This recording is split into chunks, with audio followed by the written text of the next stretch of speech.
What is up, guys? It's the Sound Alchemist here with Gersh1. And guess what? We're back at it answering more questions once again in another installment of For the Greater. This is a video series where we answer the questions left by you, the viewer. If you have a question for us, comment down below. Put a question in front of your question because we get those questions first. And that is exactly what Refugee Hugs for Free has done. His question is, I don't know about you guys, but I just want a 5th Chaos God with a bunch of lore to flesh them out. Vashtor, Malice, I don't care. Just something threatening and grimdark. I'm starting to feel like it's Dragon Ball Z, where the good guys just power up, and it's like nothing really happens. Yeah, we were kind of talking about that last week, where there's stagnation within the lore, but having a 5th Chaos God creates a weird tension because, like, what is he going to be responsible for? I think the best one that we've heard is the Chaos God of Order, aka the Emperor of Mankind. So he's born, and he's trying to put things in order, which is the antithesis of chaos. Which is interesting, because like Chaos God of Order, how can you be chaos but also a God of Order at the same time? It's like a... Oxymoron. There you go. I was going to say a palindrome, but that's not the same thing. And it's interesting because we kind of have that foreshadowed already with all the novels from like the Horus Heresy, with the Dark King and the Emperor's apotheosis to this new god, the Army of the Light, and then you have Samus, which is the first demon of the Dark King, but he hasn't been birthed yet, but he died already, but he's a demon, so there's no beginning and there's no end because of work trickery. So it's like, what exactly is going on with the writers? Will we ever get this, Emperor ascension to a god? And if not, does that open the door for other gods, such as Vashtor, which is currently a demigod, or maybe that's just the way GW wants to create more minor gods? Yeah. Because I could easily see like maybe Abaddon becoming some type of god if he ascends, or even Be'lakor. Yeah. What I find interesting, too, is that we seem to want that, like, obscure lore and that obscure faction to get highlighted by Games Workshop. But when they do, I don't think the money goes behind them. So, for example, you made me think of, like, Vashtor came out, and yeah, he's the new demon godlike thing. But how many Vashtor players are there? And then you can argue, well, because he's not supported. He just like showed up, and you're kind of playing Chaos Undivided, or you're playing Chaos Demons. And I guess the players want something like with more, I don't know, meat to it. Yeah, definitely. Same things with the Leagues of Voltan. We've been wanting squats forever. We finally got the squats, and they were popular because they were... meta. But once the meta's gone, like, do you ever get excited when you see Leagues of Voltan? When we were first getting inklings of it, yes. I was like, holy crap, what are they going to do with this? These guys are super technological. You've got the Vols, which are like supercomputers with STCs. And then they came out, and it was like, eh. Yeah. The models also kind of don't feel very 40K-ish. Which not is grimdark. Yeah, to me, they seem like mini Space Marines. Yeah. And they don't really have much of a squat feel to them.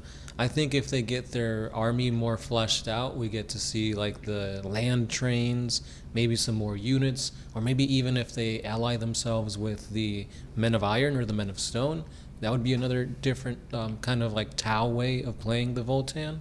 Yeah. So I think that'd be really interesting. But as of right now, like, there's not much to go off of when it comes to the squats. And I feel like that's what would happen if we get a 3rd Chaos God. Like the 5th. Tabletop. Oh, sorry, a 5th Chaos God. Sorry, Slanesh. Everybody forgets about you. Yeah. If we get one, well, it's like, so? Oh, that's actually a good point. Why not cover Slanesh more for 40K? She's getting she is getting a ton of love. They are getting a ton of love in Age of Sigmar. Why not give that same love to the Emperor's Children and give us some 40K Slaneshi devotees? Which they will. They did confirm that we're getting the new supplement for Emperor's Children, so we'll be getting that probably next year, maybe at the end of this year, but at least sometime in 10th, and then from there they could probably expand more. But I feel like they're just going to get a new character, probably Lucius, and then the updated rules. And you don't think Noise Marines, new updated Noise Marines? I hope they get a new box set of Noise Marine and Lucius. Yeah. But I feel like it's just going to be the bare minimum. But we'll have to wait and see. Yeah. Because I think that's what happens with happened with 1,000 Suns when Magnus came out. We got a new Ahriman and a couple of new sorcerers, but there wasn't anything like new Noise Marines or new what are they called? Rubric Marines. Rubric, yeah. Yeah. But good question. Let's move on to the next one. This one is by the Hungry Osprey.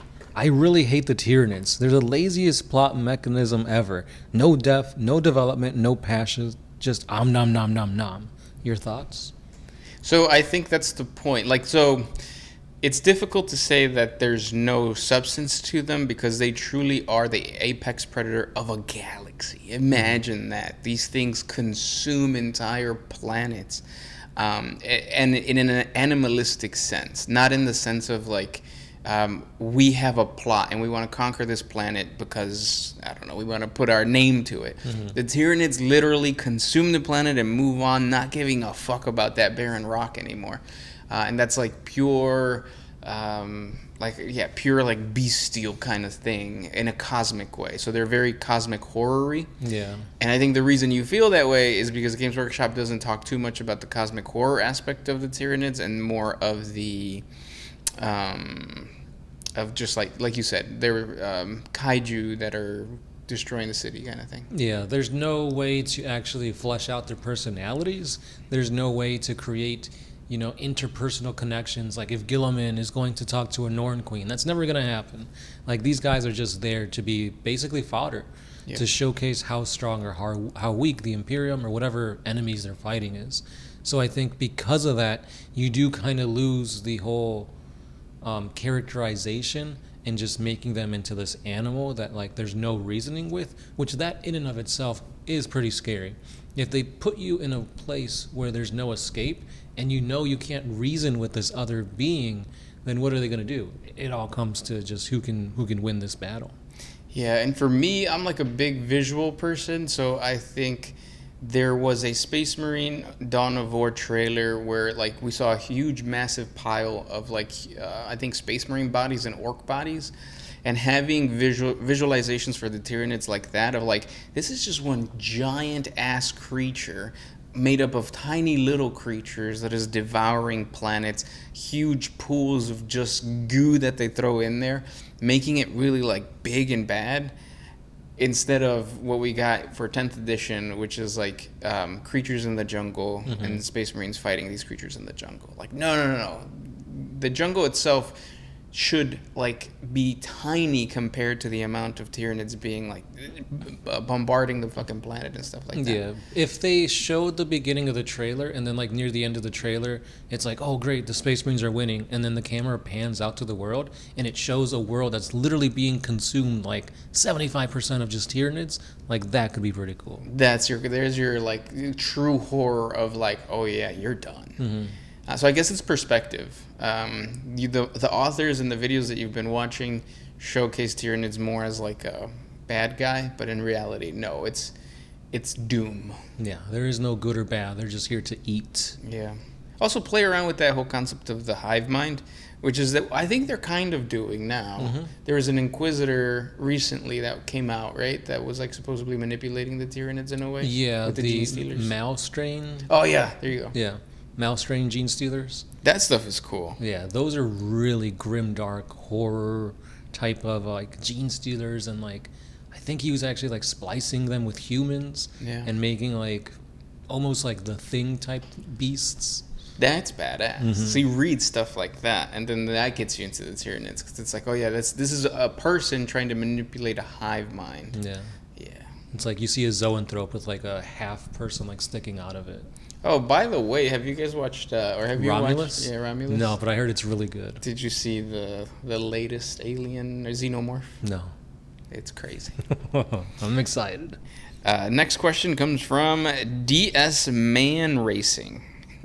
Great clips or sports cuts? I've never been to sports cups. Sports cuts.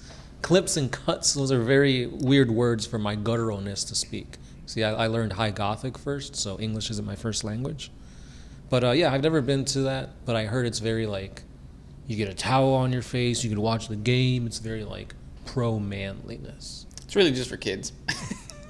Like, no dude wants to go in there and get a haircut by, some girl who went to, or what is it? Not culinary school, but, yeah. but A beautician. Yeah. Beauty school. You want to go to the barber shop and talk about gay shit with your boys while he kisses and lathers your beard. Yeah, I've seen some stuff where it's like the dude's literally sitting on his lap cutting his hair. It happens at barber shops. Yeah. So neither for me. The last time I went to get my hair cut, their AC broke, so it was hot. Oh. But all the girls in there were like, Oh. yeah, stripped down. How come that hasn't been a theme? Like a Hooters, but... I assume it's because you don't want to get hair in your creases and crevices with like sweat and all that and dripping sweat on people. Even though at Hooters they wear tights, so if they're cutting your hair, they could always just wear tight things. But I mean, yeah, I guess so. Next question comes from... I got one by Clovis Longworm. If you showed up to a game with a full squad of Eradicators and Hellblasters and just more of those with lieutenants, do you think you could win any game? They probably just call me gay and ask me to leave. Yeah, I mean, at that point, you're basically min-maxing the best units around. They're really good, but I feel like if you're just going to be that guy to go to play a game just to win, first of all, it sucks the fun out of everybody playing, except maybe you, because obviously you know what you're bringing and you want to win. But I feel like games of 40K, unless you're playing a tournament, are meant to have fun. So if you know you're going to curb stomp absolutely with this list, maybe tone it down a little bit and like just bring up the banter more. Because I feel like then if both of you have fun, it's a better experience for all.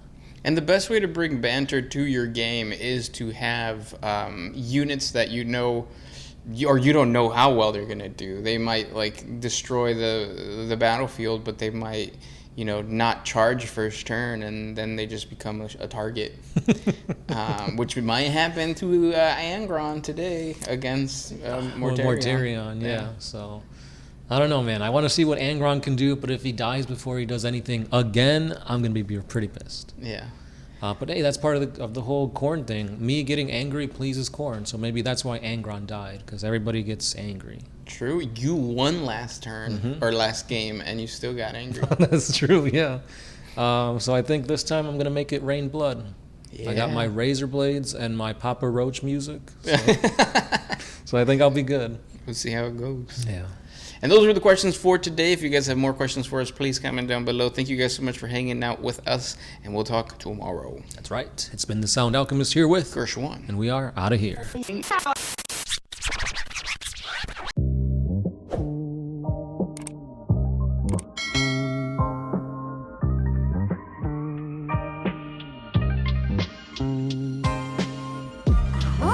used to put my freedom first.